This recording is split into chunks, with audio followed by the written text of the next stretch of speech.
కాపు ఓటర్లను మైనారిటీ ఓటర్లు కంట్రోల్ చేసి జగన్కి ఎంతో సపోర్ట్ చేశారు. టీడీపీ బీజేపీతో పొత్తు పెట్టుకున్నందుకు మైనారిటీ సోదరులంతా వైసీపీ వైపు మొగ్గు చూపించారు. ఇటీవల జరిగిన వాలంటీర్ల రచ్చ టీడీపీకి మైనస్ అయింది. వాలంటీర్ల వ్యవస్థపై టీడీపీ ఈసీకి ఫిర్యాదు చేసిన నేపథ్యంలో పెన్షన్దారులందరూ టీడీపీకి దూరమయ్యారు. టీడీపీ జనసేన బీజేపీతో జతకట్టడంతో మైనారిటీలందరూ ఆ పార్టీకి దూరమై వైసీపీకి దగ్గరయ్యారు. బీసీ వర్గాలలో మెజారిటీ ఓట్లు వైసీపీకే పడ్డాయి. గ్రామీణ ప్రాంతాల్లో ఉండే యూత్ అంతా సీఎం జగన్ వైపే ఉన్నారు. గ్రామాల అభివృద్ధి, నాడు నేడు వంటి కార్యక్రమాల ద్వారా అన్ని వర్గాల ప్రజలకు జగన్మోహన్ రెడ్డి దగ్గరయ్యారు. దీంతో జగన్ మైనారిటీ ఓట్లు బాగా కలిసొచ్చాయి.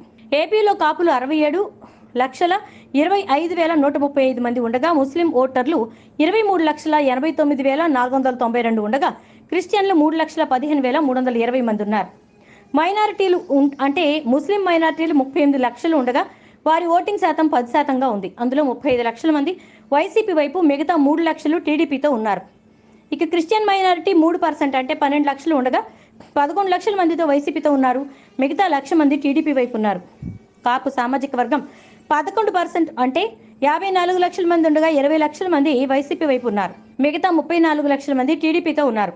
వైసీపీకి 54%, టీడీపీకి 43% ఓట్లు పోలయ్యాయి. దీంతో 80% మైనారిటీలు వైసీపీకి ఓట్లేస్తే 20% టీడీపీకి వేశారు. కానీ కాపు ఓటర్ల విషయానికి వస్తే టీడీపీ కూటమికి 60% ఓట్లు వేస్తే వైసీపీకి 40% వేశారు. ఎక్కడైతే కాపులు ఎక్కువగా ఉన్నారో ఆ ప్రాంతాల్లో మైనారిటీలు వైసీపీకి అనుకూలంగా ఓట్లు వేశారు. గుంటూరు, నెల్లూరు, కడప, కర్నూలు, నర్సరావుపేట, నంద్యాల, అనంతపూర్, తిరుపతి ఈ ప్రాంతాల్లో మైనారిటీలంతా వైసీపీ వైపు మొగ్గు చూపించారు. కాపులను నిలువరించడానికి జగన్కి మైనార్టీ అస్త్రం బాగా పనిచేస్తుంది. టీడీపీతో బీజేపీ పొత్తు పెట్టుకున్నందుకు ఎంత లాభం జరిగిందో అంత నష్టం కూడా జరిగింది. అంటే కాపుల కారణంగా టీడీపీకి మేలు జరిగితే వైసీపీకి నష్టం జరిగింది. అంటే టీడీపీకి కాపులు దగ్గరయ్యారు, జగన్కి మైనార్టీలు దగ్గరయ్యారు. అలాగే కర్నూలు, కడపలోనూ మైనార్టీల ఓట్లు ఎక్కువగా పడ్డాయి. పైగా గత ఎన్నికలకు మించి ఇక్కడ పోలింగ్ నమోదైంది. దీంతో ప్రస్తుతం ఉన్న అంచనాల మేరకు వైసీపీకి ఎక్కువగా మొగ్గు చూపించినట్లు తెలుస్తోంది.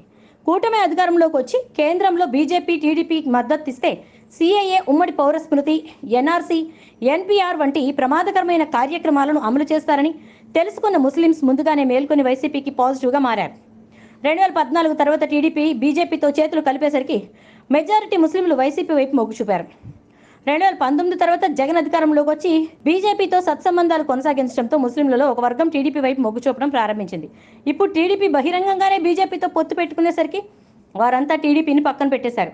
2024 ఎన్నికల్లో పూర్తిగా మైనార్టీలంతా కలిసి వైసీపీకి అనుకూలంగా మారారు.